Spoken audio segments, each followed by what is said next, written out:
ሙቷል ማለት ምን ማለት ነው? ስራው ከቀጠለ ቤተክርስቲያን የነቁጡ ጠፍቷል ማለት የወዲት ጉዲት ጠፍታለች ማለት ዛሬ እሷ አስራካለ አለች ማለት ነው። ኦርቶዶክስ ምንም አለች አትበጠስ የሚለው አያስሄድም፣ ጠፍታለች ሌሎች አገር ላይ። ታዲያ የትንቢት መፈጸሚያ ከመሆን በላይ ምን ውርደት አለ?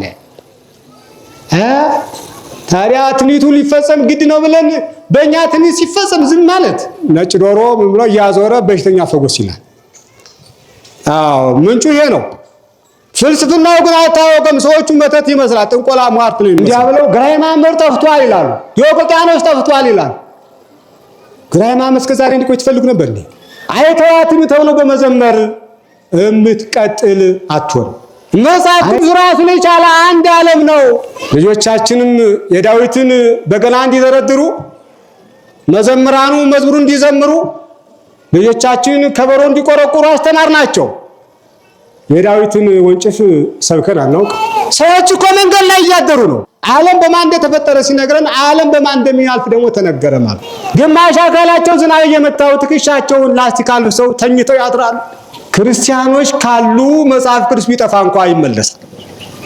አዝኖ ተክዞ በሲኦል የነበረ አዳምን ነፃ ሊያወጣ ወደደ። ዛሬ ኃጢአተኛ የመሰለው ነገ ጻድቅ ነው። ዛሬ ዘማዊ የሆነው ነገ ንጹህ ነው። ዛሬ በኃጢአት የወደቀው ነገ በንስሐ ይነሳል ብሎ ጠየቀ። አይ በግፍ የተገደለ ካህን ነበር፣ ደሙ እስከ ዛሬ ይፈላል። አባቶቻችን ሙተው ያዳኗት ቤተክርስቲያን አለች፣ ታምራት አድርገው ማለት ነው። ክርስቶስ ሙቶ ያዳነው አለ። እኛ ሙተን እናድናት ቤተክርስቲያን የለችም።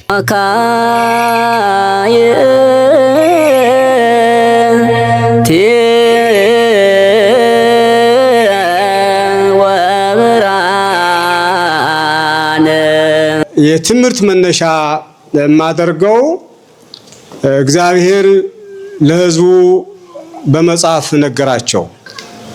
እግዚአብሔር ለሕዝቡ በመጽሐፍ ነገራቸው፣ በውስጡ ለተወለዱት አለቆችም የሚል የመጽሐፍ ቅዱስ ክፍል የትምህርታችን መነሻ እናደርጋለን። እግዚአብሔር ለሕዝቡ በመጽሐፍ ነገራቸው የሚለውን እነዚህ እግዚአብሔር ዳዊት የተናገረው የመዝሙር ክፍል ነው። ለሕዝቡ ብቻ ሳይሆን ለአለቆችም በመጽሐፍ ነገራቸው ይለናል። በመዝሙር 86 ቁጥር 6 ላይ ይህንን ኃይለ ቃል ተዘግቦ እናገኘዋለን። እንደምታውቁት ነቢየ እግዚአብሔር ዳዊት በ150 ምዕራፍ የተከፋፈሉ የምስጋና ወይ ደግሞ የመዝሙር፣ የታሪክ፣ የትምህርት ይዘቶች ያሏቸው እርሱ መንፈስ ቅዱስ እያናገረው በዘመኑ ያስተላለፈው በ150 ምዕራፎች ተከፋፈለ መጽሐፍን ተናግሮልናል። ከነዚህ መካከል አሁን መነሻ ያደረግነው እግዚአብሔር ለሕዝቡ በመጽሐፍ ነገራቸው የሚለውን ነው። እግዚአብሔር ለሰው ማስተላለፍ የሚፈልገው መልእክት በምን መንገድ ማስተላለፍ እንደፈለገ ቅዱስ ዳዊት ያስተላለፈበትን የማስተላለፊያ ዘዴ በግልጽ በመጽሐፍ ነገራቸው ይለናል። መጽሐፍ በብዙ መንገድ ይተነተናል።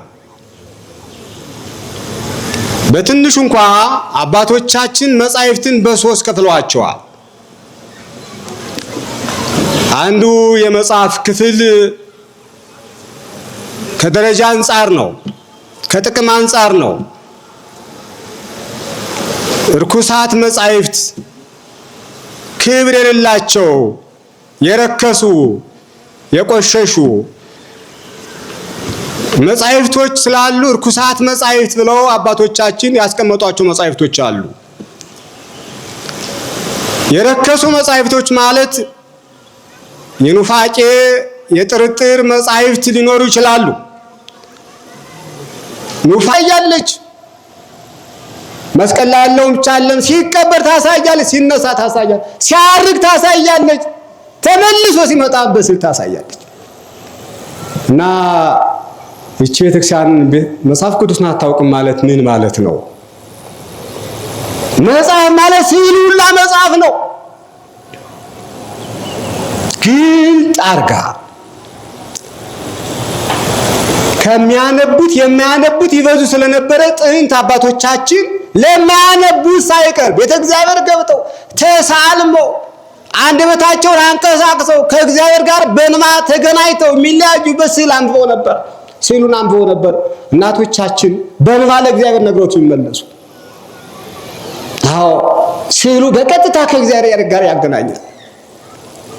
ነገረ ስቅለቱን አይቶ ልቡ የማይሰበር ማን ነው? ችንካሩን አይቶ ልቡ የማይወድቅ ማን ነው? ግርፋቱን አይቶ የክርስቶስ መከራ የማይረዳ ማን ነው? መስቀል ተሸክሞ መውደቅ መነሳቱን አይቶ የክርስቶስ መከራ ልብ የማይል ማን ነው? እንዲህ አርጋ ስታስረዳ ጊዜ የቅናት መንፈስ ይሁን ሌላ እንግዲህ መጽሐፍትን አታውቅም ይሏታል። እግዚአብሔር ግን ለሕዝቡ ከቃል ባለፈ በመጽሐፍ ጽፎ በስዕልም ስሎ አስረዳ፣ አስተማረ። ይህ ነው። እስኪ ወደ ስዕሉ ውስጥ ታስታውሱ። በቀጥታ ምን እንደሚያስታውሰን እልፍ መጻሕፍትን ከማንበብ ይልቅ ነገረ ክርስቶስን በስዕል ማየት፣ ስቅለቱን ማየት፣ ግርፋቱን ማየት፣ ሞቱን ማየት፣ ሆምጣጣ መጠጣቱን መመልከት በቂ ነው እና እንዲህ ያደረገ ቤተክርስቲያን መጽሐፍትን አታውቅም ተብላለች። እግዚአብሔር መጀመሪያ ለሙሴ በቃል አስተማረው። በቃል ካስተማረው በኋላ ግን እንደገና በመጽሐፍ እንዲጽፈውም አዘዘው። መጀመሪያ በልቡናው ሳለበት ይላል። 34 ቀን ሲነግረው ሰነበተ ይላሉ አባቶቻችን። 6ቱን ቀን ግን በልቡናው ነው ሲስልበት የሰነበተ።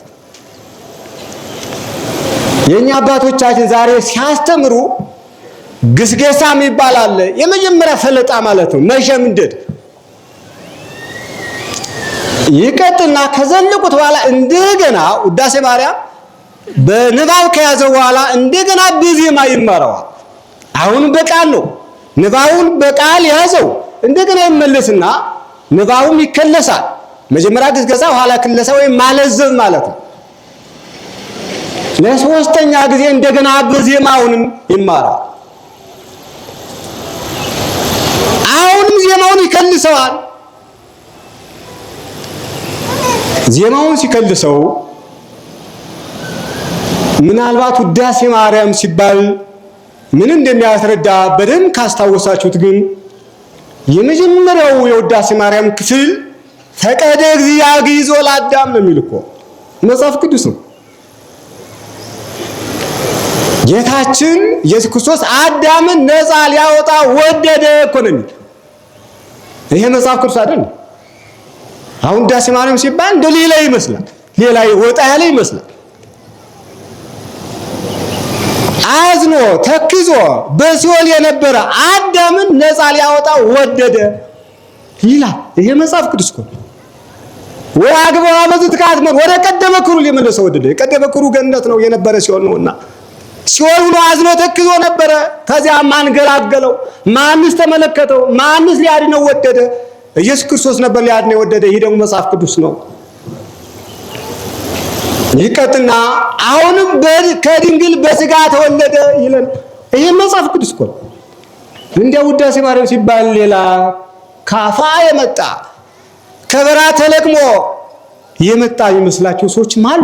ይሄ ሁሉ ወንጌል እኮ በልዩ ልዩ አጋጣሚ በልዩ ልዩ አካሄድ መጽሐፍ ቅዱስን ለልጆቿ በቃል በዜማ በትርጓሜ የምታሸምት ቤተክርስቲያን ከሷ በላይ መጽሐፍን ሊናገር የሚችል የለም። ስለዚህ አባቶቻችን እግዚአብሔር ሙሴ እንዳስተማረው የመጀመሪያ ግስገሳ ይባል 6ቱን ቀን በልቡናው እንደሳለበት መላልሰው እስኪሰርጻቸው ድረስ በልቡናቸው እስኪዋሃድ ድረስ በአንደበታቸው ብቻ ሳይሆን ከሰውነታቸው ጋር ተዋህዶ እንዲኖር ያስችሉታል። አንድ ቤተክርስቲያን ሊቅ በሆነ አጋጣሚ ከተማረ በኋላ ቱቶት እንኳን ኑሮ ቢመለስ ያለምንም አስተማሪ ከልቡናው ተዋህዶ ስላለ ተመልሶ ባት ጊዜ ያ የተማረው ሁሉ ይመጣለት። ያ የተማረው ጠፍቷል የመሰለው ሁሉ ተረስቷል የመሰለው ሁሉ በሕፃንነቱ የተዋህዶ ስለሆነ መላልሰው አባቶቻችን ያስተማሩ ስለሆነ ያለምንም ቅድመ ሁኔታ ሲጀምረው ማንኛውም ጠፋ የመሰለው ቃለ እግዚአብሔር ይመጣለታል። ይህ አባቶቻችን ዛሬ የሚያደርጉት አንድ አውሮፓ ውስጥ 42 ዓመት ቆይተው የመጡ ያቋቋም መምህር ሲናገሩ የሰማሁት ንገራቸው። 42 ዓመት አውሮፓ ውስጥ ቆይተው የቆዩ የሆነ ክፍል ነው። ምንም እንኳንስ አገልግሎት ይቅርና ቤተ እግዚአብሔር እንኳን ከማይታይበት ያቋቋም መምህር ናቸው ብያቸዋል። አሁን ባህር ዳር አሉ። ከ42 ዓመት በኋላ ባህር ዳር መጣው ሲያወሩ የሰማኋቸው እና በዚህ 42 ዓመት ምንም አይነት አገልግሎት ቤተ ክርስቲያን እንኳን ሂጅ አላውቅም ነው ያለው። ከ42 ዓመት በኋላ ወደ ሀገራቸው ተመልሰው ሸምግለዋል እና ቤተ እግዚአብሔር የሚካኤል ቀን ሄድኩኛል። ዓመታዊ በዓል ነው ናስል ማይልፍኩም አሉ ካህናቱ ሊቃውንቱ። ጠጋ ስል ሰዎቹ የሚያውቀኝ ሰው የለም ግን አቀረቡኝና መቋሚያም ሰጡኝ፣ ጸናጽል ሰጡኝ አሉ። ሲጀምረው አንድ ባንድ የነበረው ቃል አንድ እንኳን ዘባሳይን ሁሉ ቃል እግዚአብሔር መጣልኛል። በጣም የሚገርም ነገር ነው። ከ42 ዓመት በኋላ ፊት ሲያገለግሉት የነበሩ ትተውት የኖሩት ቃል እግዚአብሔር ማህሌት ሲገቡ አንድ ባንድ በአይምሮዬ ውስጥ ተመላለሳሉ። የመጀመሪያው ሰው ቀጥሎ ያለው ይመጣ ነበር። ወጥቼ ሰው ከወደ ኋላ በቅጥሩ ሆኜ እንለይ እንዴት ልቆጣጠረው ገርሞኝ ለራሴ ያልገባኝ አለ። መምህሮች እንዴት አድርገው ነው ያስተማሩኝ? እንዴት አድርገው ነው የነገሩኝ? ንግግራቸው በጣም በሚገርም በሳቸው ንግግር ለመናገር እንዴት አባታቸው አድርገው ነው ያስተማሩኝ ዛት ብዬ የት አገኛቸዋለሁ ብዬ ብዙ ነገር አልኩኝ። አስቡ እንግዲህ ገብተው የማያውቁ አገልግለው የማያውቁ ከ42 ዓመት በኋላ ግን እንደነበር አድርጎ እንዲያገለግሉ እንዲዘምሩ ማስቻል ይህ የማን ችሎታ ነው ካለ የመንፈስ ቅዱስ ችሎታ ነው። አባቶቻችን ሲያስተምሩ እንዲህ አድርገው ነው እናውቀዋለን። በሳይንሱ ዛሬ አንበነው ነገ የለም እኮ ዛሬ ሸምደነው ከጊዜ በኋላ የለም ከሰዓት በኋላ የለም እኮ እናውቀዋለን። ዕውቀታችን ከንባብ ጋር ጥገኛ ነው። ከተውነው የለም። ቤተክርስቲያን እንዲያልከችው የሰጠችው ሁሉ ያስረዳችው ሁሉ በጭንቅላታ እንዲቀረጽ ያደረገችው እግዚአብሔር ለሙሴ በልቡናው ሲስልበት እንደቆየ ዛሬውንም ቤተክርስቲያኒቱ ልጆቿን በጭንቅላታቸው እንዲቀርጹት፣ እንዲያለዝቡት፣ እንዲከልሱት፣ እንዲመላልሱት የምታስችላቸው ከጊዜ በኋላ እንኳን በሆነ አጋጣሚ የተውት ይመስላቸው አይምሯቸው ሲመለስ ከነሱ ጋር ተዋህደዋል። ስግው ሆኗል። ቃለ እግዚአብሔር ከመሬታችን ጋር እንደተዋሃደ ከመሬታችን ስጋ ጋር እንደተዋሃደ ቃለ እግዚአብሔር ክርስቶስ ማለት ነው። አሁንም ቃለ እግዚአብሔር ከስቡላችን ጋር ይዋሃዳል። እንዲህ ሲሆን ግን እንዲህ ሆኖ እያለ እግዚአብሔር ለሙሴ አሁንም ተጨማሪ በመጽሐፍ ጻፈው። ተተኪው ትውልድ ደካማ እንደሚሆን የሚያውቃልና ለሁሉ ሰው የተሰጠ አይደለምና ከእግዚአብሔር ጋር መገናኘት የሚችሉ ሰዎች ጥቂቶች ናቸውና እንደ ሙሴ ለእግዚአብሔር ቅርብ ሆኖ በልቡናው እንዲሳልበት የሚያስችል በጣም በቁጥር እንደነዝራ ያሉት ካልሆኑ በቀር የለምና ሙሴና ሌሎቹ የጻፏቸው መጻሕፍት ከጊዜ በኋላ ጠፉ፣ በምርኮ ተደመሰሱ። በጽዋዌ 46ቱ ብሉያት የብሉይ ኪዳን መጻሕፍት ሁሉም አድራሻቸው ጠፋ። በእስራኤላውያን ላይ ብዙ ጊዜ ምርኮ ተመላልሶባቸው ስለነበረ እና ሲጠፋ ከየት ይምጣ? ማን ያግኝ? ብዙ የብሉይ ኪዳን ሊቃውንት ቀኖና ያዙ። ከነዚያ መካከል ዕዝራ የተባለው 46ቱን መጻሕፍት ደራሲዎችን አክሎ ደራሲዎቹ መስሎ እንደነበር አድርጎ መመለስ ቻለ። ያውቀዋል፣ ተምሮታል። ዛሬ እኮ ክርስቲያኖች ካሉ መጽሐፍ ቅዱስ ቢጠፋ እንኳን ይመለሳል። ክርስቲያኖች ካሉ ማለት። አንዳንዴ በሌላ ንግግር ቤተ ክርስቲያን መጽሐፍ ቅዱስን ወለደች እንጂ መጽሐፍ ቅዱስ ቤተ ክርስቲያን የወለዳት እንዳይመስላችሁ። መጽሐፍ ቅዱስ ሳይኖር ምዕመናን ነበሩ። መጽሐፍ ቅዱስ ሳይጻፍ ቤተ ክርስቲያን ነበረች። እንዳልኳቸው ለሙሴ በቃል ነው ያስተማረው። ክርስቶስም ሰው በሆነበት ጊዜ በቃል አስተማራቸው። ሐዋርያትን በቃል ወንጌልን አስተማራቸው። ነገር ግን ከዚህ በኋላ ሐዋርያቱ ተከታዩ ትውልድ ደካማ ሆኖ ስለሚያውቁ አንድ ባን ክርስቶስ ያስተማረው በቅደም ተከተል ጻፉት ማለት ነው። ስለዚህ ቤተክርስቲያን መጽሐፍ ቅዱስ ወለደችልን ነው የምንለው። መጽሐፍ ቅዱስን አስገኘችልን ነው እንጂ መጽሐፍ ቅዱስ ቤተክርስቲያኒቱን አላስገኛትም። ሐዋርያት የቤተክርስቲያን አባላት ናቸው። ክርስቶስ የቤተክርስቲያን መሰረት ነው። በቃል አስተማረ፣ በቃል ተማሩት። ሰባ አርድእትም በተመሳሳይ በቃል ተማሩት። 36 ቁጥራታት በቃል ተማሩት። ከዚህ በኋላ ግን ቤተክርስቲያኑ ቀጥላ እያስተማሩ እያጠመቁ ነበርኩ መጽሐፍ ቅዱስ ሳይጻፍ። የጰራቅሊጦስ 3000 ሰው ማስተማር ቻሉ፣ ማሳመን ቻሉ፣ ማጥመቅ ቻሉ። መጽሐፍ ቅዱስ ግን አልጻፉ ነበር ያሉ። መጽሐፍ ቅዱስ ሳይጻፍ 3000 ሰው አስተምረው አጥምቀዋል። ራሳቸው የተማሩትን በቃላቸው ስለያዙት ማለት። ነገር ግን እግዚአብሔር አሁንም የሰዎችን ድካም ስለሚያውቅ በቅዱሳኑ አድሮ መጽሐፍ ቅዱስ እንዲጻፍ አስቻለ። ለዚህም እግዚአብሔር ለሕዝቡ በመጽሐፍ ነገራቸው አለ። ደካሞች እኛን በመጽሐፍ ነገረን። መጽሐፍስ ምን ይላል? ምኑን ነው በመጽሐፍ የነገራቸው? ምኑን ነው በመጽሐፍ ያስተማራቸው? በመጽሐፍ የነገራቸው ስጋዊንም መንፈሳዊንም እግዚአብሔር በመጽሐፍ ነገራቸው። የመጀመሪያው በመጽሐፍ የነገራቸው መጽሐፍ ቅዱስ በውስጡ ያለውን በቀላሉ ስናየው ቅድም መግቢያ ላይ እንዳልኳችሁ የዳዊት መዝሙር ስንት ምዕራፍ አለው ብያችኋለሁ?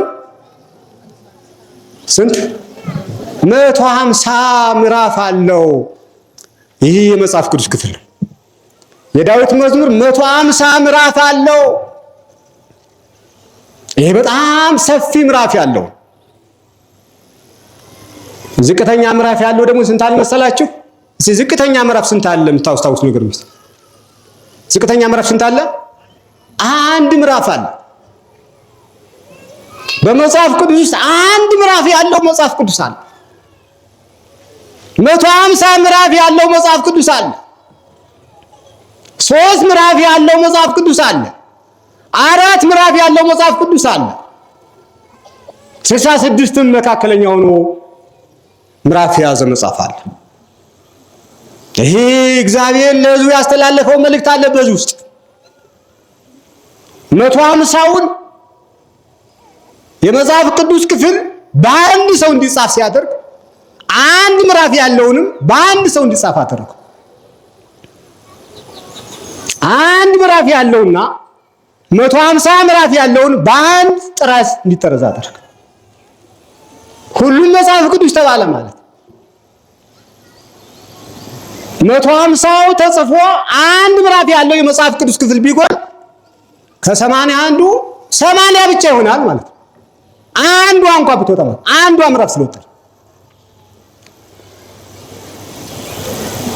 አንድ ምዕራፍ ብቻ ያላቸው አንድ ሁለት በብሉይ ኪዳንም በአዲስ ኪዳንም በጥቂቱ የሚታሰቡ አይደለም። በአዲስ ኪዳንም አንዳንድ ምዕራፍ ያላቸው አሉ፣ በብሉይ ኪዳንም አንዳንድ ምዕራፍ ያላቸው አሉ። በአዲስ ኪዳን ረዥሙ ምዕራፍ 28 ነው። በብሉይ ኪዳን ረዥሙ ምዕራፍ 150 ነው። በብሉይ ኪዳንም አጭሩ ምዕራፍ አንድ ምዕራፍ ነው። በአዲስ ኪዳንም አጭሩ ምዕራፍ አንድ ምዕራፍ ነው። ግን ሁሉም መጽሐፍ ቅዱስ ተብሏል። ምን አለ ማለት ነው? እዚህ ውስጥ አብሮነት አለ ማለት ነው።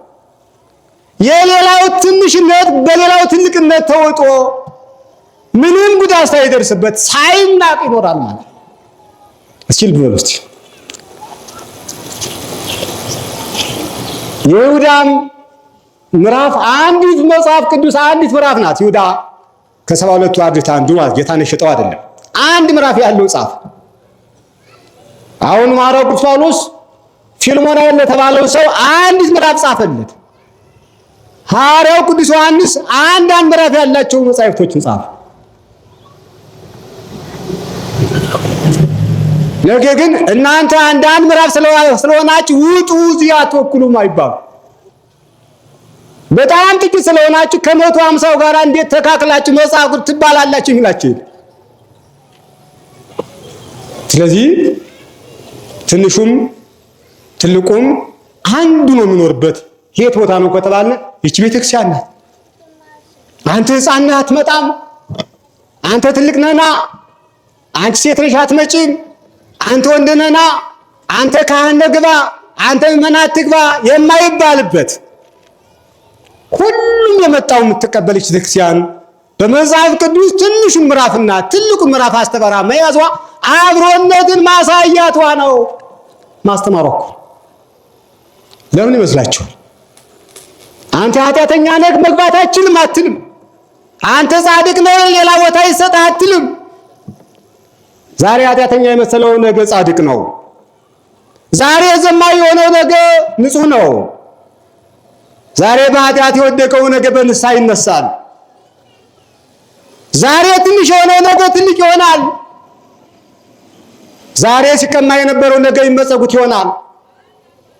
ዛሬ ሲያጣላ የነበረው ነገ ያስታርቃል። ዛሬ ነፍሰ ገዳይ የነበረው ከጊዜ በኋላ ሌላ ታሪክ ተቀይሮ ቅዱስ ጳውሎስ አሳዳጅ የነበረውን ታሪክ ሲጽፍ ከጊዜ በኋላ ደግሞ ተሳዳጅ ሲሆን ደግሞ ታሳየናለች ማለት ነው። ስለዚህ ይህ በመጽሐፍ ነገራቸው ማለት እስኪ አስቡት። በሰፈራችሁ አነስ ያሉ ሰዎችን በምን አረዳድ ነው የምትረዷቸው? በምን አቀራረብ ነው የምትቀርቧቸው? ከእናንተ አንሰዋል የመሰሏቸው ሰው እኮ ናቸው። መጽሐፍ ቅዱስ ነው ብያቸዋለሁ። አንድ ምዕራፍ ያለው 150 ካለው በምንም አያንስም። ከጎደለ ጎደሎ ያሰላል አንዱ ምዕራፍ። ጓደኞቻችን እግዚአብሔር ሰው አድርጎ የፈጠራቸው ሰው ስለሆኑ በሀብታቸው፣ በአኗኗራቸው፣ በስልጣናቸው፣ በእውቀታቸው መንገድ ላይ የኖሩ ሰው የማይመስሉ ሰዎች ግን እግዚአብሔር ሰው ያላቸው ናቸው። በኑሯቸው ዝቅተኛ ናቸው እንዳልኳቸው፣ በቁጥራቸው ትንሽ ናቸው። መጽሐፍ ቅዱሶች ግን ከትልቁ ጋር አብረው ተቆጥረዋል። እስኪ አስታውሱ። በከተማችን የተዝጎረጎረ እውነት የምንኖርበት ከተማ አንድ ነው ብለን መጠራጠር እስኪጠበቅብን ድረስ አንዱ እየጠጣ እያፈሰሰ እየወጣ እየገባ ከልኮ ላይ ሲጠጣ፣ ሌሎች እናቶች ግን ልጃቸው ታቀፈው መስመር ላይ ተቀምጠው የሚውሉበት ከተማ ነው አልኮ። ለልጃቸው የሚያጎርሱ ታጠው የሚበላውን እንኳን ሳያውቅ የሚያለቅስ ሕፃን ይዘው መንገድ ላይ ተቀምጠው፣ እኛ በህንፃ ላይ ህንፃ ቆልለን አሁን እኮ ሰዎቹ መንገድ ላይ እያደሩ ህንፃው የአዕዋፍ ማደሪያ ሆኗል። ህንፃው ቁራዎች የሚኮሱበት ሆኗል። ርግቦች የሚያድሩበት ሆኗል። ይሄ አይገርማችሁም? ሰዎች እኮ መንገድ ላይ እያደሩ ነው።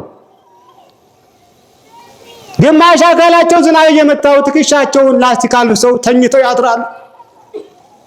ታላላቅ ፎቆች ግን የርግብ ማደሪያ ሆነዋል። ታዲያ ከዚህ በላይ እግዚአብሔር ያስተማረን እኮ በመጽሐፍ አስተማረን ማለት ትንሹም ትልቁም አንድ ነው ማለት ነው።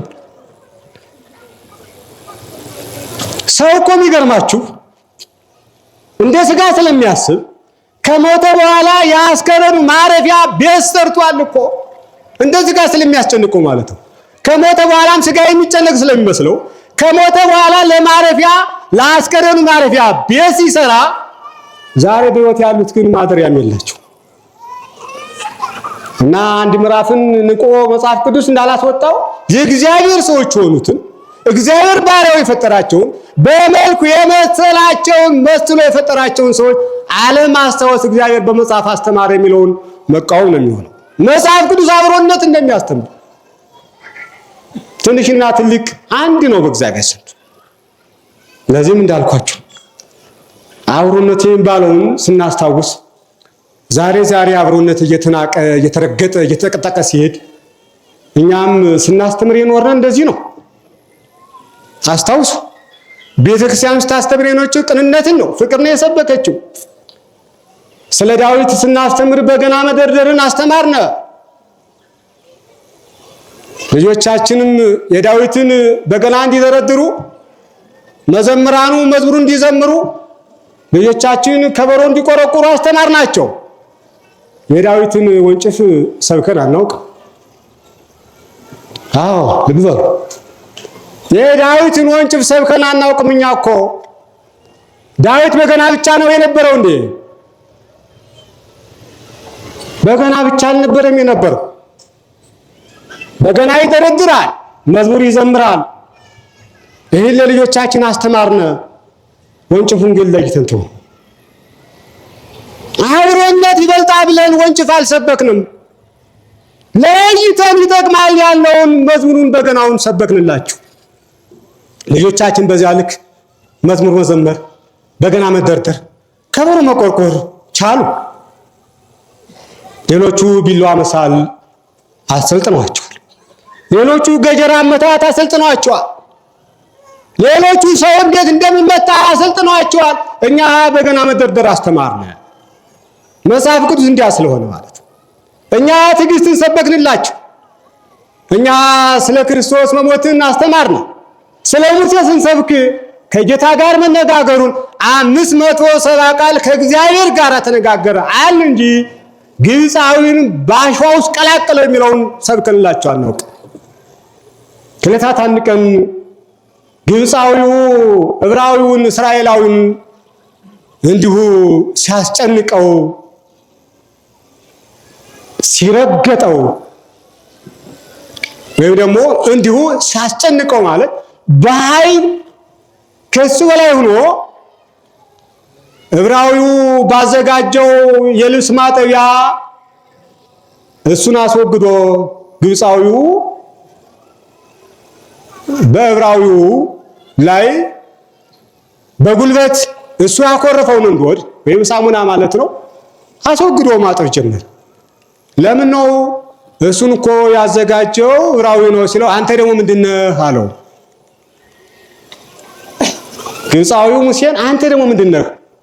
ከዚህ አልፌ እንዲያው ቆዳውን ጀንዲ አድርጌ ደሙን ስጋውን ሳሙና ደሙን ውሃ አድርጌ ደሙን እንደ ውሃ ተጠቅሜ ቆዳውን እንደ ጀንዲ ተጠቅሜ፣ ጀንዲ ማለት ድሮ ማጠቢያ ይጠቀሙበት ስለነበር የዛሬ ታሪክ እሱ ላይታየው ይችላል። ጀንዲ የልብስ ማጠቢያ ያገለግል ነበር።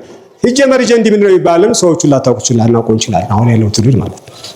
የእንስሳት ቆዳ ነው፣ መተኛ ነው። ግን ደግሞ ለሸማ ማጠቢያ ለልብስ ማጠቢያ የሚያገለግል ነበርና ቆዳውን እንደ ጀንዲ አድርጌ ደሙን እንደ ውሃ አድርጌ ስጋውን እንደ ሳሙና አድርጌ ባጥብበት አንተ ደግሞ ለዕብራዊው ምንድነህ አለው ሙሴን። ወነጸረ ለፌ ወለፌ ሙሴ ግራና ቀኝ ተመለከተና ካሸዋ ቀላቀለው። ክቡደ መዝራዕት ነው ሙሴ፣ ክቡደ መዝራዕት ነው። ስለ ሙሴ የዋህነቱን ሰበክና ቅንነቱን አስተማርና። ሙሴስ የዋህም ኩሎም ደቂቀ እስራኤል፣ ሙሴ ከእስራኤል ልጆች ሁሉ የዋህና ቅን ነበረ፣ ከእግዚአብሔር ጋርም ተነጋገረ ብለን ሰበክን እንጂ ግብፃዊን በክርን ብሎ ወደ አሸዋ ቀላቀለው የሚለውን አስተምረን አናውቅም። ይህ አብሮነትን ስለምንወድ እንጂ መጽሐፍ እንዳልኳቸው እግዚአብሔር ለሕዝቡ በመጽሐፍ የነገራቸው ብዙ ነው። ይህን ስንል ግን ዳዊት በገናውን ለማን ተጠቀመው? ጎልያድ ሲመጣ ወንጭፍ ያስፈልግ ነበር። ሳኦል ሲመጣ በገና ያስፈልግ ነበር። ይህ መጽሐፍ ቅዱስ የተጻፈ ነው፣ እኛ የፈለሰፍነው አይደለም። ግን ለይተን በገናውን ያስተማር። ለጎልያድ ወንጭፍ ያስፈልጋል አላልንም። ለሳኦል በገና ያስፈልጋል ብለን ለይተን አልሰበክንም። እንዳውም ስለ ወንጭፉ ሳንሰብክ ዝም ብለን በገናውን ብቻ ለልጆቻችን ሰበክ። ይሄ መጽሐፍ ቅዱስ ነው። አብሮነትን ቤተክርስቲያን በተግባር ስለምታሳይ እንዲሁ ሌሎችን ታሪኮች የምንገለብጣቸው እንዲሁ ናቸው። ሙሴ እስራኤላውያንን ሲመራ ሲጠቀምበት የነበረውን ጥበብ በእውነት ከእግዚአብሔር ጋር የተነጋገረውን እንጂ ግብፃውያንን ወደ ባህረ ኤርትራ ሲያሰጥማቸው ምን እንዳደረገ እግዚአብሔር የነገረው ጥበብ እንዳለ ብናውቅም እንኳ ሙሴ እግዚአብሔር ባዘዘው መንገድ ይህን አደረግ ብለን እናስተምራለን።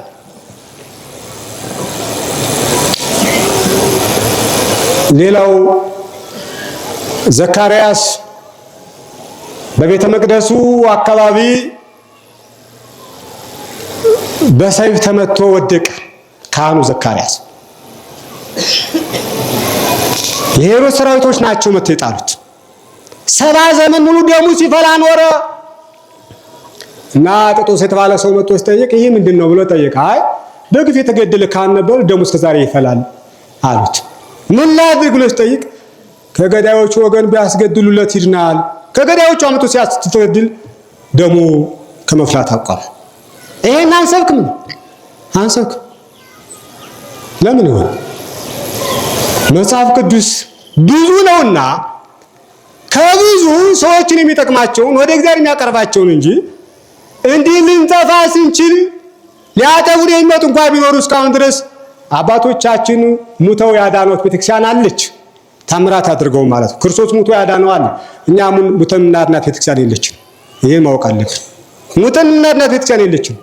እንዴት ነው ሙተን እናድናለን? አዎ ሙተን እናድነው ማንም ነገር የለም። ሀገር አናድን፣ ራሳችን አናድን፣ ትውልድ አናድን፣ መጥፋት ብቻ ይሆናል። እና አብሮነትን ሁሉም ሲያስታውሰው ሁሉም ሲረዳው መጽሐፍ ቅዱስ ራሱን የቻለ አንድ ዓለም ነው። እንዲያው መንፈሳዊ ጥበቡን ብቻ ሳይሆን ስጋዊ ጥበቡን ትንሽ ነግሬያችሁ ትምህርቴን አቆመዋለሁ። የመጽሐፍ ቅዱስ ስጋዊ ፍልስፍናው ዛሬ ዓለም የሚያደንቀውን ፍልስፍና ዓለም እየተራቀቀበት ያለው ብዙዎች እንጀራ እያበሰሉበት ያለውን ፍልስፍና መጽሐፍ ቅዱስ ግን ከዛሬ 3000 ዓመት በፊት የዕለት ተግባር አድርጎት እንደነበረ ይነግረናል። በዚህ ዘመን በሀገራችን ማዳቀል የሚባል አንድ ትልቅ ፕሮጀክት አለ። ታውቁታላችሁ። የእጽዋት ማዳቀል፣ የእንስሳት ማዳቀል ተብሎ በጣም በሚገርም ሰዎቹ ይሳካም አይሳካም በቻሉት መጠን ግን አዲስ ነገር አድርገው ነው የሚሄዱት። ታላቁ አባት ያዕቆብ ስለማዳቀል ከዛሬ 3000 ዓመት በፊት እንዴት ይጠቀምበት እንደነበረ ስታዩት በእውነት አባቶቻችን እንደዚህ ነበሩ። በእውነት መጽሐፍ ቅዱስ እንዴ ነው ከየትኛው ዩኒቨርሲቲ ገብቶ ያገኘው? እግዚአብሔር ያስተማረው ነበረ። እግዚአብሔር የነገረው ነበረ። በኦሪት ዘፍጥረት ላይ ተጽፎ እግዚአብሔር በጭንቅላቱ ያሳደረው ነበር። ሳይነግር እንዲያስብ ልቡናውን ያበራለት ያዕቆብ ላባ የተባለ አጎቱ ለረጅም ዓመታት በቤቱ ገዛው። መጨረሻ ላይ ደሞዝን ሲጠን ስለው ከበጎች መካከል ዝጉርጉር ወይም ቡራቡሬ ሆኖ የተወለደው ደሞዝ ነው አሉ። ከበጎች መካከል ለአንተ ደሞዝ ሊሆን የሚችለው መልኩ ነቁጣም ይባላል፣ ዝጉርጉር ነው። ቡራቡሬም ተመሳሳይ ነው። እንዲሁ ነው ከተወለደ አንተ ደሞዝ ነው አለና ተመሳሳይ ከለር ያላቸውን ብቻ ሰብስቦ ሰጠውና የተለየ ከለር ያላቸውን ለይቶ ሩቅ መንገድ ወሰዳቸው። ያዕቆብ እነዚያን በጎች ተፈላሰፈ። እንዴት ነው ዝጉርጉር ሊሆኑ የሚችሉ አለ። ከለራቸው አንድ አይነት ብቻ ነው። ላባን ማሳፈር አለብኝ፣ ደሞዜንም ዝጉርጉር እንደሆኑ አድርጌ መቀበል አለብኝ ብሎ ተፈላሰፈና ከጥቂት ወራት በኋላ ላባ ሊጎይ ሲመጣ በጎች ሁሉ የወለዱ ዝጉርጉር፣ ሁሉም በጎች ዝጉርጉር ወልደው መንጋው በዝጉርጉር መንጋ ፍየሉም በጉም ተሞልቷል። ይሄ መጽሐፍ ቅዱስ ላይ ተጽፏል። ያዕቆብ እንዴት ቻለ ነው? ከየትኛው የትምህርት ተቋም ገብቶ ተምሮት ነው? ያንን እንዴት እንዳደረገው መጽሐፍ ቅዱስ ላይ ተጽፏል። ዝጉርጉር በተለያየ ከለር እንዲወልዱ ያስቻለበት ራስን ችሎ በመጽሐፍ ተጽፎ ታገኙታላችሁ። የተበላሰፈው ውሃ ሲጠጡ ምን ያሳያቸው እንደነበረ፣ እሳር ሲበሉ ምን ያሳያቸው እንደነበረ ተጽፎ እናገኘዋለን። ስለዚህ በእውነት ይህንን ትቼ ዛሬም ያልደረሱበት ተፈላሳፊ ነን የሚሉት ነገስታቱ ማንም ሰው ወደ እነሱ ሲመጣ ሳይፈቀድለት ከፊታቸው የደረሰ ሁሉ ያለምንም አንዳች ንክኪ ከመሬት እንዲወድቅ የሚያስችሉበት ፍልስፍና ነበራቸው። ማንም ሳይነካው ከመሬት ይወድቅ ነበር። ያልተፈቀደለት ሰው ከነገስታት ፊት መቆም አይችል ነበር። ግባ ተብሎ ሳይፈቀድለት ደርሶና ደርሶ ከነገስታት ፊት ሲቆም ከመሬት ወድቆ ካስፈለገም ነፍሱ ከስጋው ሲለይ ድረስ የሚሰዱበት። ይሄ መተት አልነበረም፣ ፍልስፍና ነው። የሚገርማቸው መተት አይደለም። በመጽሐፈ አስቴር የተጻፈው ስታነቡ ይህን ታገኙታላችሁ። ንጉሡ አጥሬክስስ በ127 ሀገር ላይ ነግሶ የነበረው በታሪኩ ላይ ተዘግቦ እንደተገኘው ማንም ሰው ንጉሡ ሳይፈቅድ ግባ ተብሎ ሳይፈቀድለት የገባ ሁሉ ከመሬት ላይ ይወድቅ ነበረ። ብትር ነው የሚያሳያቸው፣ ሌላ ነገር አልነበረ። የዛሬ ሰው መተት ሊመስለው ይችላል፣ ግን ፍልስፍና ይሄ መጽሐፍ ዛሬ ድረስ ሰዎቹ ተመራምረው አልደረሱበት። ገና እኮ አልተጀመረም። በሀገራችን ውዳሴ ማርያም ትርጉም ላይ አባቶቻችን እንዳስቀመጡት ከራዲዮን የሚባል ጻዳ ወፍ አለ ይሉናል ሊቃውንቱ። ከራዲዮን የሚባል ጻዳ ወፍ አለ። ሰው ሲታመም አሉ ጠጋ አድርገው በሽተኛውን ወደ ወፉ ያቆሙታል፣ ወይም ደግሞ ወፉን ወደ በሽተኛ ያስጠጉታል ይላል እና የሚድን የሆነ እንደሆነ ያ ወፍ ቀረብ ብሎ ደውየውን በስትንፋሱ ይስብለታል። ነጭ የነበረው ወፍ ይጠቁራል፣ ብርድም ይለዋል። ደውየውን የሰውየውን ደውየ ወፉ ተቀብሎ ሰውየው ግን ከበሽታው ይፈወሳል ብለው አባቶቻችን ይህን በትምህርት መንገድ አስተማሩ። ፍልስፍናው ግን ዛሬ ድረስ ምንድነው የሚባለው ሰዎች ሊያውቁት አልቻሉም። የገጠሩ ሰው ምን ያደርጋል? ይህንን ዶሮ ያቀርብና ነጭ ዶሮ ምን ብሎ እያዞረ በሽተኛ ፈወስ ይላል። አዎ ምንጩ ይሄ ነው። ፍልስፍናው ግን አልታወቀም። ሰዎቹ መተት ይመስላል፣ ጥንቆላ ሟርት ነው የሚመስለው። ሰዎቹን ከአምልኮ ባዕድ ጋር ስለሚያገናኙት ምንም ስለማይታወቅ አሁንም ያልታወቀ ነገር ሁሉ ጥንቆላ አይደለም፣ ያልታወቀ ነገር ሁሉ መተት አይደለም። አባቶቻችን ወፉ የሰውየውን በሽታ ስቦ ጤነኛ ያደርገዋል ብለው ጽፈውታልና ሳይንሱ ምንድነው የሚለውን ማወቅ ያለብን ማለት ነው። እና ይህች ቤተክርስቲያን ገና አልተገለጠችም። ይህች ቤተክርስቲያን ገና ሰው ክርስቲያን ገና እኛ አላወቅናትም፣ ገና አልተረዳንም። ስለ እጽዋት ማዳቀል ሐዋርያው ቅዱስ ጳውሎስ ሲያስተምር በሮሜ መልእክቱ በምዕራፍ 11 ላይ የበረሃ ወይራና የቤት ወይራ ይላል። የበረሃ ወይራ ጽኑ ነው፣ የቤት ወይራ ደግሞ ጦም ነው። ብርታትን ከበረሃ ወይራ፣ ጣዕምን ከቤት ወይራ አዋህደው አንድ ወይራ አድርገው ለብዙ ዘመን ወይራውን በዘይት መንገድ የሚጠቀሙበት ይችሉ ነበር። ይህ በመጽሐፉ ተቀምጧል። አሁን ዛሬ ሰዎቹ ይሄንን አዲስ ነገር ያመጣ መስሏቸው ሲኮራሩበት ስናይ አረ ገና አልተገለጠም መጽሐፍ ቅዱስ ወገኖች፣ ገና እኮ አልታየም። ዛሬ እኮ አንድ ሰው በዶክትሬት ለመመረቅ የቲማቲም ቅጠል ቆጥሮ እኮ የሚመረቅ እኮ ነው። የቲማቲም ቅጠል በየጊዜው ይቆጥራል። በምን ያክል የአፈር ጥልቀት ትበቅላለች፣ በምን ያክል እርጥበት በምን ያክል ሙቀት ታድጋለች፣ በምን ያክል ቁመቷና በምን ያክል ቅጠል ስታወጣ አበባ ታብባለች፣ ምን ያክል ቅጠል ይዛ ታፈራይ ብሎ ቅጠሏንም ርዝመቷንም ያፈሯንም የጥልቀቷንም እንዲሁ የአበባንም የፍሬዋንም ቁጥር ቆጥሮ ዶክትሬት ይይዛል ማለት ነው። እንዲህ እኮ ነው። ይህን ነቅፊው አይደለም ይሁን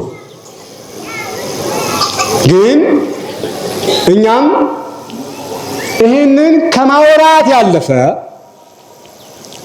ወደ ራሳችን ልመለስ ፈልጌ ነው።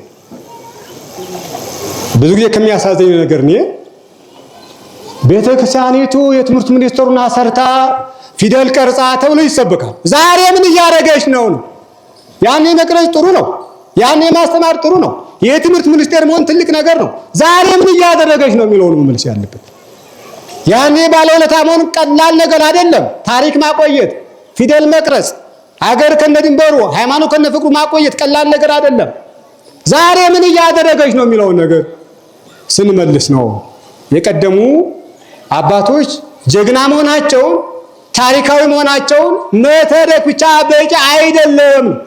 ዛሬ ትውልዱ ምን እየሰራ ነው የሚለውን ስንመልስ ነው። ፊደል ከቀረጽ ዛሬ ምን ሰራች? ያን እያወራች መቀመጥ አለባት ነው። ያ መናገር በቂዋ ነው ጎል በቂ እኮ አይደለም። ብዙ ልናስተካክላቸው የሚገቡ ንግግሮች አሉ። በጣም እኔ ከምጸየፋቸው ንግግሮች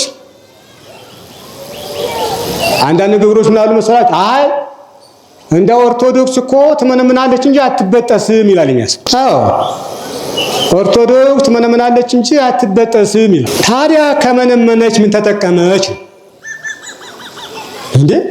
ቅዱሳን እኮ ሊያስቀጥላት ይችላል።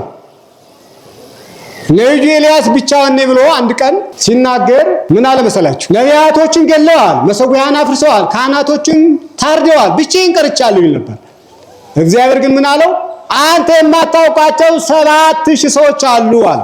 እኛም ማናውቃቸው ገዳማውያን እኮ ይቀጥላሉ። እኛም ማናውቃቸው ስጉራን እኮ ይቀጥላሉ። ኦርቶዶክስ አትበጠስ ማለት እነሱ ስላሉ።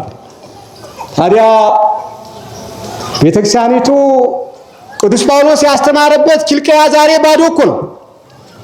ቅዱስ ጳውሎስ የተወለደበት ጠርዝ ዛሬ እኮ ታሪክ የለውም እኮ። አረ ቅዱስ ጴጥሮስ መንበረ ፕትርክና ሆኖ መንበረ ጵጵስናውን አድርጎ ያስተማረበት አንጾች አንድ ክርስቲያን ታሪክ የሚናገር እኮ የለም። አፈወርቅ ዮሐንስ ስንቱን ድርሳን ያረቀቀበት ቁስጥንጥንያ ዛሬ መስጊድ። እኛ ቤተክርስቲያን ታሪክ ስናስታውስ አፈወርቅ ዮሐንስ አንረሳው፣ ሐዋርያው ቅዱስ ጴጥሮስንም እናስታውሰዋለን። ያስተማረበት ቦታ ግን ዛሬ ታሪክ የሚናገር እንኳን የለም። አይጠፋም ማለት ምን ማለት ነው? ኦርቶዶክስ አጠፋም ማለት ምን ማለት ነው? አንጾኪያ ላይ ሐዋርያት ቃለ እግዚአብሔር አልወሰኑም ወይ? የመጀመሪያ ሲኖዶሱን አልወሰኑበትም ወይ? ወስነውበታል።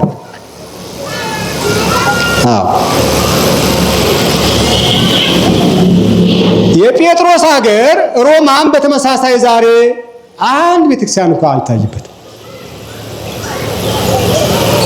እንዳልኳችሁ ወንጌላዊ ዮሐንስ ወንጌል የጻፈበት ራእዩን ያየበት ኤፌሶን የተባለው ዛሬ ቱርክ አንድ ቤተክርስቲያን እንኳን አይታይበትም። እና አንዳንዴ የጅል ንግግር እንዳንናገር ኦርቶዶክስ ትመነምናለች አትበጠስ የሚለው አያስሄድም፣ ጠፍታለች ሌሎች ሀገር ላይ። ታዲያ ከኤፌሶን ቤት ኢትዮጵያ ያስፈልጣለች። ወንጌል የተጻፈበት ዮሐንስ ወንጌላዊ ያረገበት ቦታ፣ ስንት መናፍቅ የተወገዘበት ንስጥሮስ የተወገዘበት ቦታ ኤፌሶን፣ መቅዶንዮስ የተወገዘበት ቦታ ቁስጥንጥንያ። ዛሬ ለታሪክ እንኳ አንድ ቤተክርስቲያን። ስለዚህ ይጠፋል ማለት ነው። የሞኝ ንግግር ይዞን ተጠምደን የምናጣው ነገር እንዳለ እኒህ ሀገሮች አስተማሪዎች ናቸው። ኤፌሶን ከጠፋች፣ ቁስጥንጥንያ ከጠፋች፣ አንጾኪያ ከጠፋች፣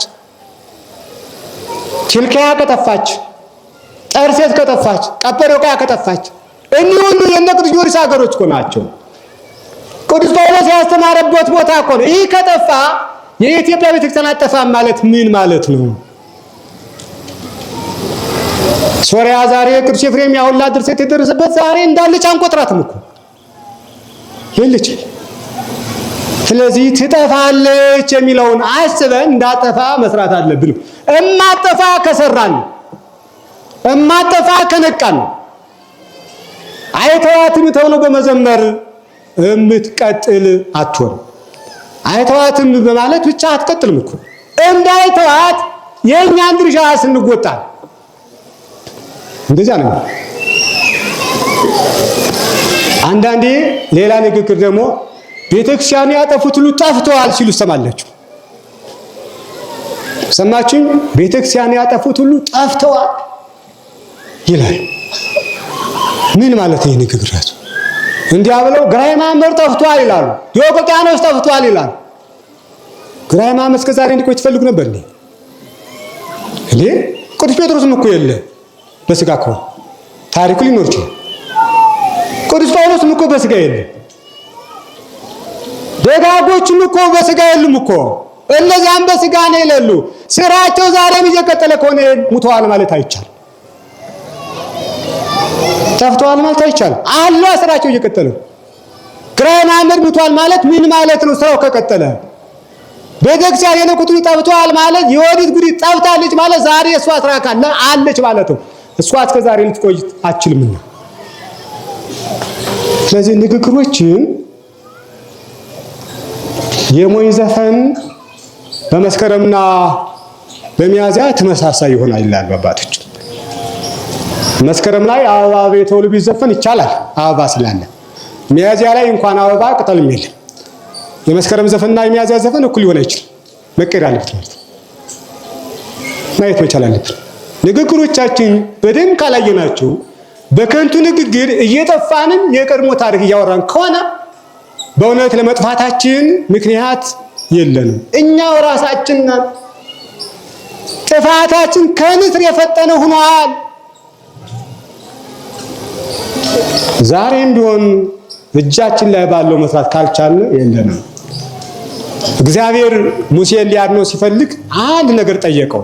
በደንብ ስሙ። እስራኤል ሊያድነው ሲፈልግ እግዚአብሔር ሙሴን አንድ ጥያቄ ጠይቆት ነበረ። ምን አለው መሰላችሁ? ምን ይዘሃል? እጅ ምን ይዘሃል አለው። እጅ ላይ ምን አለ? ሲያንዴ በሉ እስኪ እጅ ላይ ምን አለ አለው። እግዚአብሔር ሙሴ ያዘውን ማወቅ አቅቶት መስላችኋል? እንኳንስ ከእጁ ላይ ያለውን ከልቡ ያለውን ያውቃል። ሙሴ ብትር ይዣለሁ አለ። ከዛ በኋላ ብትሯን ጣላት አለው። ብትሯን ስጥላት የሆነ ነገር ሆነች። አንሳት አለው። ሲያነሳት የሆነ ነገር ሆነች። ከዚህ በኋላ እግዚአብሔር እስራኤልን ሙሴ እንዲያድናቸው የፈለገው ከእጁ ላይ ባለው ነገር ነበር። ከእጁ ላይ ባለው ነገር ከእጃችን ላይ ምን አለ? እማንዋሸው አሁን ከተጠቀምንበት ከእጃችን ላይ ያለ ክርስቲያኖች በብዛት አለን። ይሄንን ማንዋሸው ባለን ነው መንቀሳቀስ ያለን ባለን። እጅ ላይ ምን አለ ካለ በኋላ በያዘው ህድና ባይር ክፈል አለው። በያዘው ብትር ባይር ከፈለ። በያዘው ብትር ታምራት አደረገ። በያዘው ብትር እስራኤልን 40 ዘመን መራ። እጁ ላይ ያለውን ብቻ ማለት በእውነት አሁን ከእጃችን ላይ ያለ ቁጥር ብቻ ነው። ቁጥር ብቻ ነው። ቁጥርን እንደቀላል ከቆጠራችሁት አሁንም ጥፋታችን ከማውራት ያለፈ ሊሆን አይችልም። ይህንን መቀየር ነው ወደ ኢኮኖሚ፣ ይህንን ወደ ህብረት መቀየር ነው። ይህንን ወደ መግባባት መቀየር ነው። ይህንን የአንድነት ምክንያት አድርገን መጠቀም መቻል አለብን። ቁጥር ከእጃችን ላይ ያለው ሙሴ እጁ ላይ ባለው እስራኤልን አድኗልና ከጥቂት ጊዜ በኋላ ግን ከእጃችን ላይ በሌለ ነገር ማውራት ይሆናል። አሁን ብዙ ነገሮችን እኮ ከእጃችን ያጣናቸዋል። አስታውሷቸው። ስንት ነገሮችን አጠናል ብንባል ብዙ ነገሮችን አጠናል። አሁን ስለነዚያ ማውራት ይዞ ላይሆን ይችላል። ቢያንስ እንኳን ዛሬ ማውራት የምንችለው ከእጃችን ላይ ያለ ቁጥር አለ። እሱን እንጠቀምበት ነው። እሱን እንጠቀምበት። ሰው መጀመሪያ ሀብቱን ነው ማወቅ ያለበት። ሰው መጀመሪያ ሀብቱን ነው መጠቀም ያለበት። በጋራ ተሰብስቦ ወደ እግዚአብሔር ማቅረብ፣ በጋራ ተሰብስቦ ራስን መመልከትና ራስን መረዳዳት ይጠይቃል፣ መተባበር ይጠይቃል። ቅድም እንዳልኳችሁ አንዱ ወድቆ ሌላው ተሳልቆ የሚያልፍበት መንገድ መሆን የለበትም። አንዱ እየተራበ አንዱ እያከማቸ እያደለበ፣ አንዱ ሲራብ አንዱ ሲያደል ማየት የለብንም። ስለዚህ እንዲህ አይነት ነገሮችን ወደ ራሳችን መመለስና መመልከት መቻል አለብን። እንዲህ አይነት ንግግሮች ዋጋ የሚያስከፍሉ ናቸው። ሌላ ንግግር ምን አለ መሰላችሁ? አይ ትንቢቱ ደርሶ ነው ይላል። እስኪ ትንቢቱ ደርሶ ነው በሉ። ይሰማል? ትንቢቱ ደርሶ ነው በሉ እስቲ። ትንቢቱ ደርሶ ነው ይላል። የሚገርም ትንቢቱ ስለደረሰ ነው ዝም ብሎ ተቀመጥ የማይቀር ነገር ነው ብሎ አሁንም ዝርግት ብሎ ይቀመጥ። ታዲያ የትንቢት መፈጸሚያ ከመሆን በላይ ምን ውርደት አለ? ታዲያ ትንቢቱ ሊፈጸም ግድ ነው ብለን በእኛ ትንቢት ሲፈጸም ዝም ማለት?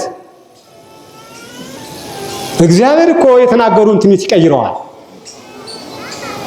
እስከ 3 ቀን ድረስ ሲባሉ እስከ 3 ቀን ድረስ ነነዌ ትጠፋለች። ይሄ ነብይ ንግግር ነው። እግዚአብሔር ነብዩን ብለ ተናገሩት ማለት ነው። ነብዩ ዮናስን እግዚአብሔር እስከ 3 ቀን ድረስ ነነዌ ትጠፋለች ብለ ተናገራል። እንዲያ ብሎ ተናገረ። ነገር ግን ንስሐ ከገባች ትድናላችሁ ብሏችሁ ነበር። ንግግሩ ትንቢት ነው። የላከው እግዚአብሔር ነው። የተናገረው ነብይ ነው። ግን ይሄ ንግግር ሰሙና ትንቢት እንዳይፈጸምባቸው ንጉሱም ሰራዊቱም ህዝቡ ቀድም እንዳልኳቸው እግዚአብሔር ላለቆቹም ለህዝቡ በመጽሐፍ ስለሚነግራቸው ነብዩ ዮናስ ሲነግራቸው ማቅ ለብሰው አመድ ነስንሰው ከትቢያ ላይ ተኝተው ሲጸልዩ ያ ጥፋት ትንቢቱ ሁሉ እንዲቀርባል። ስለዚህ እግዚአብሔር ለጥፋት ከተናገረ በኋላ የሚመለስ ካገኘ ትንቢቱ እንዳይፈጸም ማድረግ ይችላል። ቸር አምላክ ነው። ፈራጅ ብቻ አይደለም እኮ እግዚአብሔር ይቅር ባይም ነው፣ መሐሪም ነው። ስለዚህ እግዚአብሔር የተናገረውን ሊደርስ ነው ለመቀመጥ የለብን።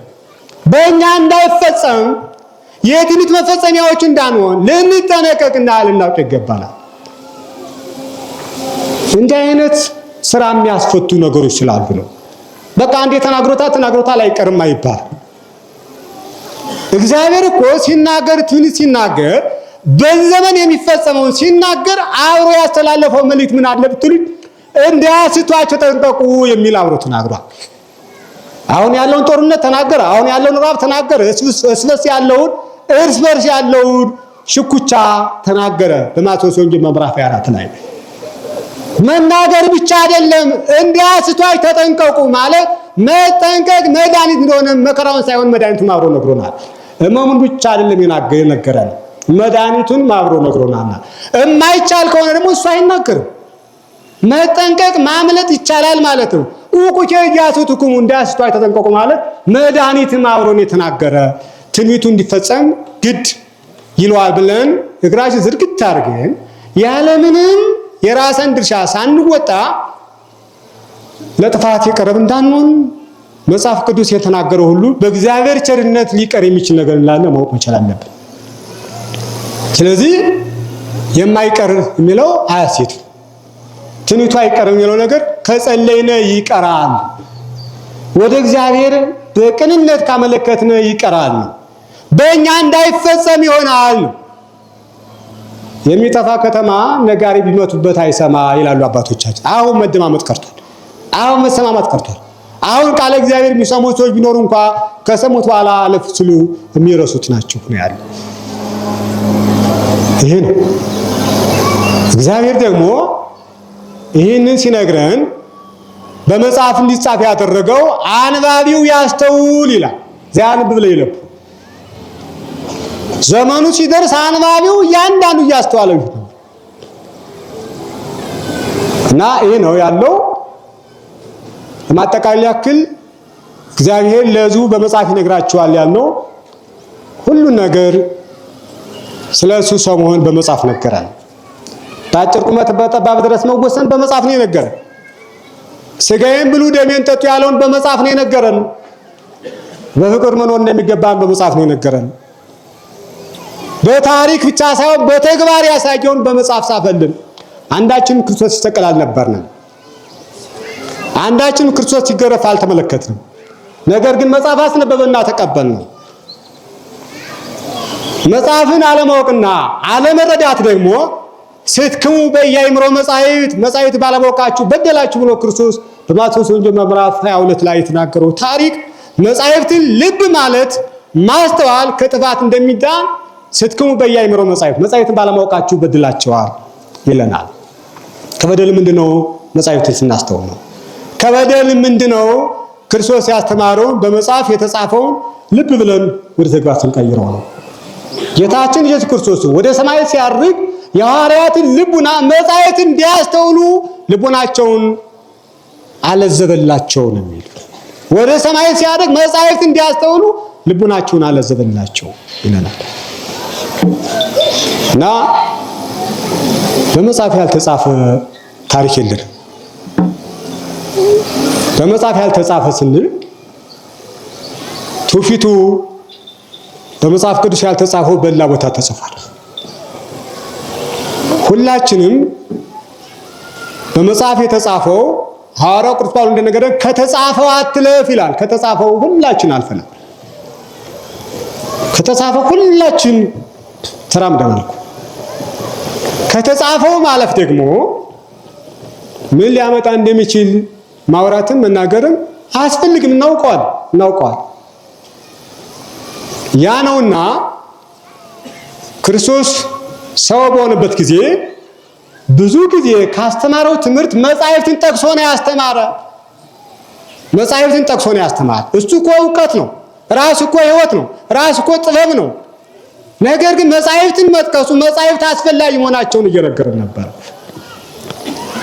እና የታሪክ መጻሕፍትን፣ የመዝሙር መጻሕፍትን፣ የሕግ መጻሕፍትን፣ የትምህርት መጻሕፍትን ቤተክርስቲያን ሰንዳ የያዘችው በየዘርፉ ያሉትን በአግባቡ ተጠቅመን ድነተ ሥጋ ድነተ ነፍስ እናገኝ ነውና እግዚአብሔር ለሕዝቡ በመጽሐፍ የነገራቸውን በማስተዋል ቤተክርስቲያን የሥርዓት መጽሐፍ አላት።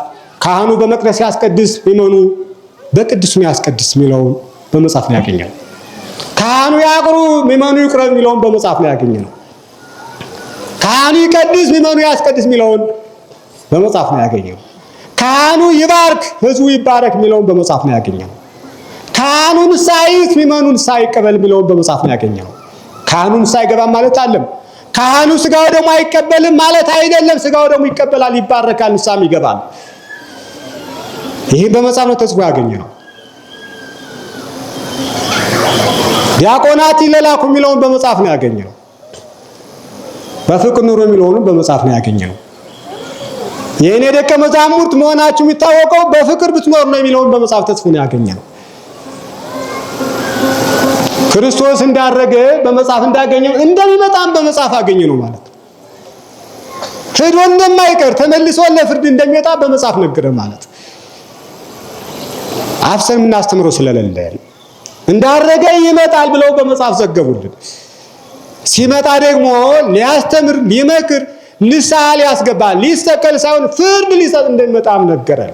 ለምን እንደሚመጣ ግልጥ አድርጎ ነው ሄደው። እግዚአብሔር ይመጣል፣ ከፊቱም እሳት ይነዳል። እግዚአብሔር ገሃደ ይመጽእ ወአምላክ ነው እያለን መጥቶ ዝም አይልም፣ ፍርድ ይሰጣል ብሎ እንደየዋጋው። በነገራችን ላይ መጽሐፍ ቅዱስ የክርስቶስን መምጣት ተናግሮ ነው የሚዘጋው። ሐዋርያው ቅዱስ ዮሐንስ ስለ ክርስቶስን መሄድና መምጣት ሲናገር ቆየና ኢየሱስ ሆይ ተሎና ብሎ ዘጋው። ኢየሱስ ሆይ ተሎና እስኪ እንዲያበሉ እስቲ ኢየሱስ ሆይ ተሎና አለ። ቤተክርስቲያን የምትጠብቀው የክርስቶስ መምጣት፣ ሌላ ትንቢት የምንጠብቀው የለንም። ሌላ ትንቢት አንፈልግም። ከዚህ በኋላ የኛ ጥበቃ የኛ በጽናት የክርስቶስ መምጣት ተስፋ ማድረግ ነው። ሙሽራዋ ቤተክርስቲያን የሙሽራው የክርስቶስ መምጣት ተስፋ ታደርጋለች። መጽሐፍ ቅዱስም የተዘጋው በዚህ ነው፣ በተስፋ ነው። ወንሴፎ ትንሣኤ ሙታን ወሕይወተ ዘይመጽእ የሙታን መነሳትና የክርስቶስን መምጣት የሚመጣውን ሕይወት ተስፋ እናደርጋለን።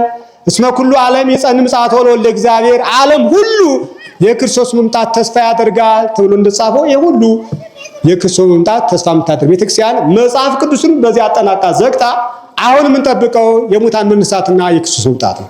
ሌላ ትንቢት ሌላ ተአምር የምንፈልግበት ሰዓት አይደለም። ይሄ ደግሞ ተጽፏል። ዓለም በማን እንደተፈጠረ ሲነግረን ዓለም በማን እንደሚያልፍ ደግሞ ተነገረ ማለት መጽሐፍ ቅዱስ በዓለም ካሉ መጻሕፍቶች የሚለይበት ከየት እንደመጣ ነግሮን ከየት እንደምንደርስ ይነግረናል። ጀምሮ የሚያበቃ ብቻ አይደለም፣ ጀምሮ መንገድ ላይ የሚያስቀር አይደለም። ከየት እንደመጣ ነግሮን ከየት እንደምንደርስ ይነግረናል። ዓለም በእግዚአብሔር እንደተፈጠረ ነግሮን ዓለም በእግዚአብሔር እንደሚያልፍ ይነግረናል።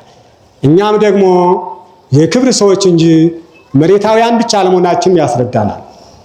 እግዚአብሔር ለሕዝቡ መጽሐፍ የነገራቸውን ሕዝቡ ማለት ወገኖቹ እኛ ክርስቲያኖች ነንና በመጽሐፍ ያስተማረንን ራሱ ሰው ሆኖ እንዲጻፍ ያስተማረውን ሁሉ እሱን ሰምተን ድነተ ሥጋ ድነተ ነፍስ አግኝተን የክርስቶስ መምጣት ተስፋ የምናደርግ እኛ ክርስቲያኖች ነንና በዚህ ተስፋ ቤተክርስቲያኒቱ ተስፋ አድርጋ ጠብቃ እንዳታፍር መድኃኒዓለም ክርስቶስ ፈቃዱ ከኛ ጋር ይሁንልን። እግዚአብሔር ይስጥልን።